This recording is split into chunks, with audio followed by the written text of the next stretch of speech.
So, Jimmy, you just earned your first Oscar nomination for the documentary feature Free Solo, which is every person who's been afraid of heights' worst nightmare come true. Yes. But it's also this incredible documentary filled with footage of mountain climbing that we've really never seen before. Can you just talk a bit about how this got started? Yes, so our subject, Alex Honnold, is a friend of mine that I've known for 10 years.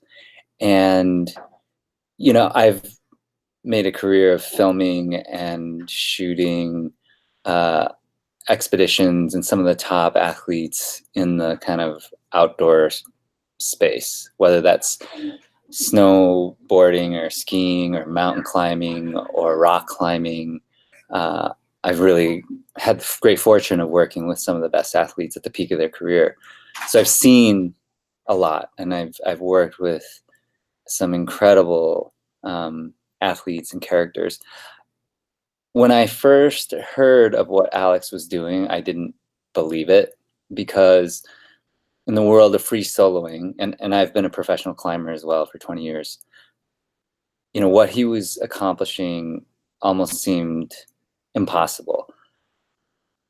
Even among the top echelon of climbers and athletes, really, we'd never really heard or seen anybody do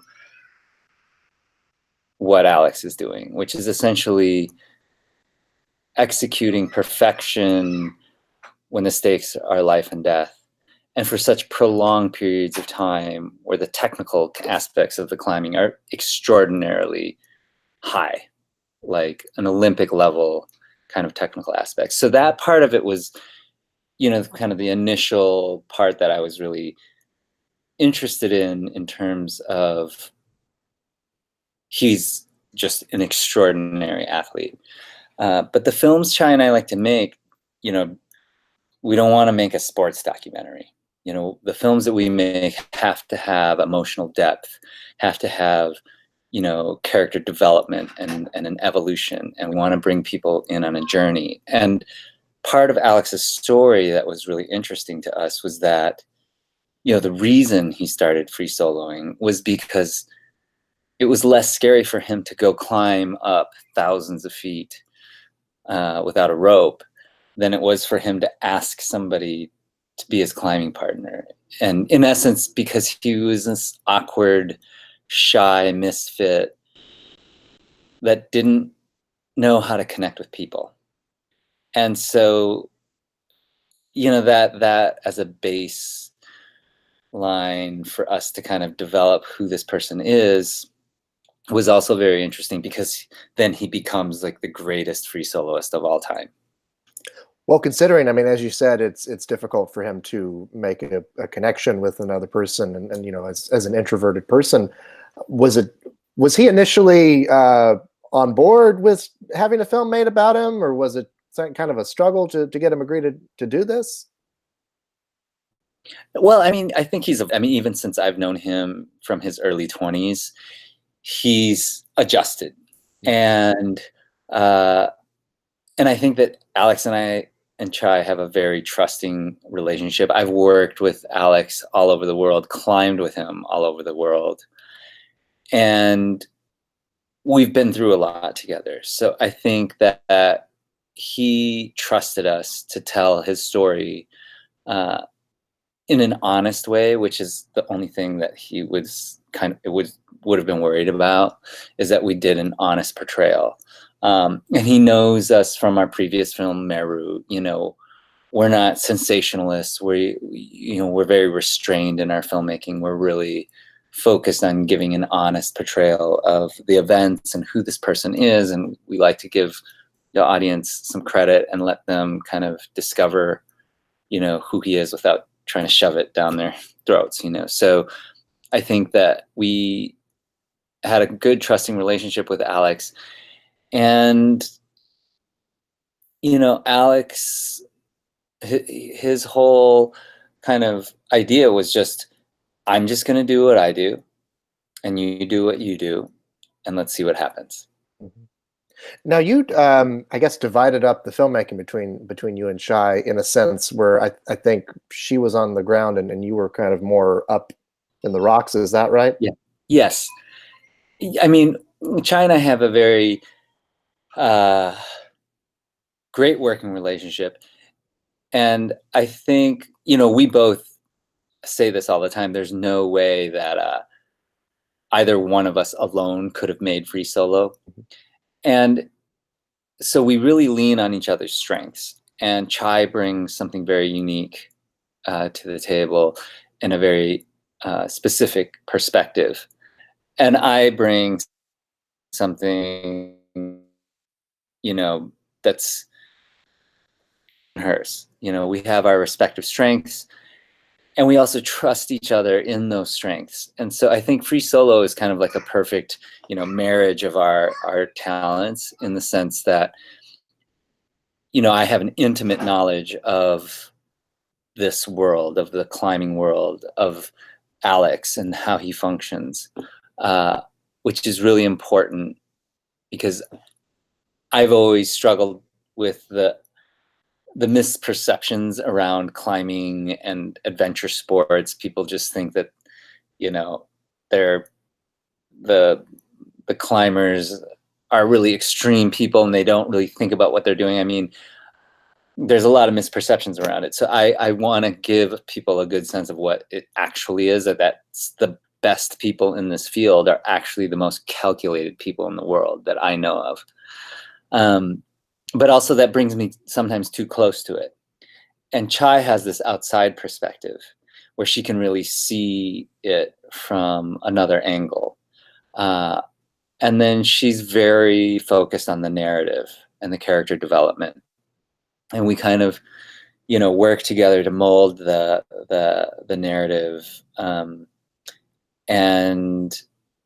kind of tell this story in a way that is authentic to even a core climbing community, but still reaches a broader audience. The love story is, a big part of the film. It's the other mountain that Alex has to climb. He meets this woman that he falls in love with. He's very uncomfortable with intimacy. So this idea of having this woman in his life that is falling in love with him, that he's falling in love with, juxtaposed to drive to climb this mountain, is one of the kind of central themes in the film. There's some really jaw-dropping footage that you get of all the climbing, and I mean it's particularly nail-biting when you see it in IMAX and all that. Yeah. I mean, it's very immersive. And can you just talk a bit about how you went about getting this really incredible footage?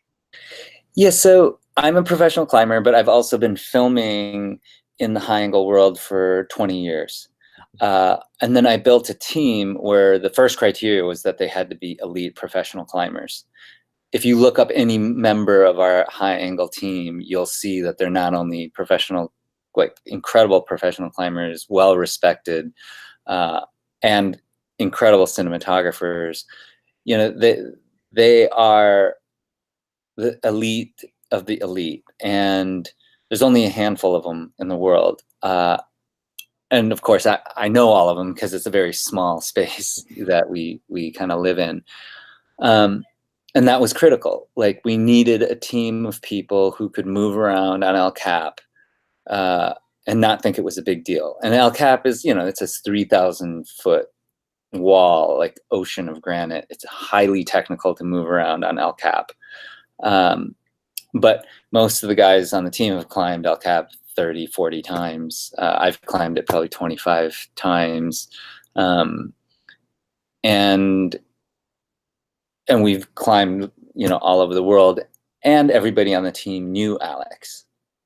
So again, it kind of came back to this trust that I had this team where I could just say, okay, I need you here in the middle of the wall, 2,000 feet up the wall, tomorrow at 10 o'clock in the morning. I need you 3,500 over this angle. I'm going to try to come in at this time. And we didn't have to ever really go into the 1,001 logistical issues of doing that. they just knew how to do it. I mean, we would talk the choreography through and like basic things like, okay, you're going to need 2,000 feet of rope. Do we have 2,000 feet of rope for you there and still have another 3,000 feet of rope for Mikey? You know, those things we had to figure out. But in general, we could move very well up there. And then we took basically our collective experience over the last 20 years of filming in the high angle world. And it was a goal for us to really push that type of cinematography, use everything that we've ever learned and kind of like take it to the very edge of what we could do. It really felt like watching a Mission Impossible movie. Yes. The whole time I thought, oh my Well, God, when we started, it felt like Mission Impossible. You know? yeah, I think actually the last Mission Impossible ended with like off on the cliff. So Yeah. it's a nice little juxtaposition there of those, yes, for sure. like fact and fantasy. Yeah. Was there a particularly nail-biting moment during filming? I mean, you guys, you know, like you said, you're like at the top of your game. So I mean, was there ever? I mean, I would say it was not. There was this kind of burden that we carried every day for 2 years because we knew somewhere out there that there might come a day when Alex was going to free solo it. And the pressure for us was multifaceted. There was the pressure for us to kind of protect Alex's climbing experience because we're all professional climbers and we know that the reason he's doing this is so that he can have this kind of transcendental experience. And so it was really important for us to preserve that experience for him because otherwise it just didn't feel, you know, fair to Alex. So there was that aspect. How could we do this production so that he could still have the experience he wanted? Then we had to shield him from all of the pressures of production. And then it also meant that we had to execute perfectly because we only had one chance to get it right. So there was all of that. And then, of course, there was the issue of what if our good friend falls? And how are we going to feel? So though you could say we were nail biting for 2 years, really. But the day of the climb, there wasn't even room for nail biting because there was just so much that we had to do and we had to do right. And that again comes back to the trust where it was like, we trust that Alex is going to do what he does. And he's trusting that we're going to do what we're going to do. So we better damn well do a good job at what we're supposed to be doing. Yeah. This has been a real banner year for documentaries. You're one of several films that not only have gotten critical acclaim, but have done very well financially. I mean, Yes. you just came out again in theaters and in IMAX. So, I mean, how does that, I guess, what does that mean to you to have people, not just the critical acclaim and the Oscar nomination, but for people to actually come out and see these films? Yes. I mean, I think documentary theatrical box office this year in total is it's definitely over $100 million this year, which is incredible. I mean, I think there's 4 documentaries that made more than $13 million in box office. And we've talked a lot about this, how I think in this day and age where everybody's talking about fake news and nobody knows what's really reality and not reality, that nonfiction filmmakers who've been devoted to this craft of telling real stories is nice for people. They're like, this is actually a real story. This is true, honest, journalism. And I think people want truth. And I think that they're reacting to truth. And I also think that a lot of streaming services that people have had so much more access to documentaries than have before. It used to be impossible to find a documentary to watch. You know, imagine 10 years ago, like unless you were a cinephile and you went to really search out titles, you never saw documentaries. And now people see documentaries and they realize, wow, fact is often more interesting than fiction. And so I think this is moment, and there's been this tipping point where